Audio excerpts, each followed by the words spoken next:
alam. So, sabi namin ni Tito, tsaka na lang namin hanapin kapag yung di na busy yung yung napagbilhan namin. So, tomorrow mga kalangga, babalikan po namin yun. So, bali ito ay continuation mga kalangga ng aking vlog kasi nalimutan ko pong mag-outro nung binlog ko po ito mga kalangga.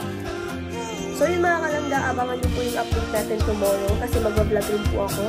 At yun nga po, makikita na natin yung ating lupa, yung 100 square meter mga kalangga. 100 square meter lang po yung mga kalangga yung subdivision.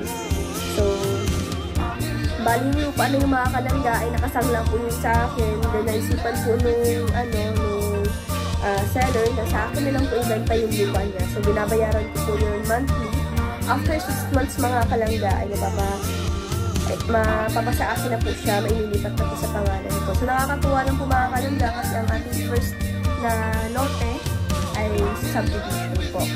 So, malaking achievement po mga kalangga para sa akin. Siyempre, at the age of 18 mga kalangga, hindi ko po na-expect na makakapag-invest po ako ng ganitong So, sobra din po ako nagpapasalamat mga kalangga kasi kung wala rin po ang support ng mga kalangga, hindi ko po ito magagawa at hindi ko rin po magagawa lahat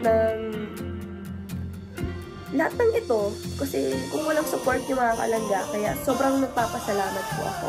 So, yun po, iti-treasure ko po ito ng sobra-sobra kasi grabe yung mga kalangga kasi ang lupa, tumataas ang value, kaya sobra po akong thankful kasi dumating po sa buhay ko.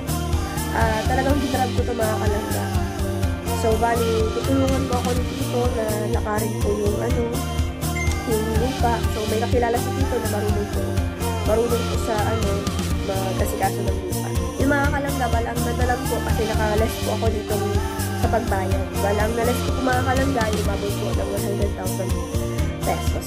So, malaking halaga po yung mga kalangga na bawas po sa babayaran ko. Yun, update natin mga kalangga. So, maraming salamat mga kalangga. Sana po ay nag-enjoy kayo sa vlog na ito. Thank you so much! That's all for now. Until next time. Thanks for watching. And don't forget to like, subscribe, and share.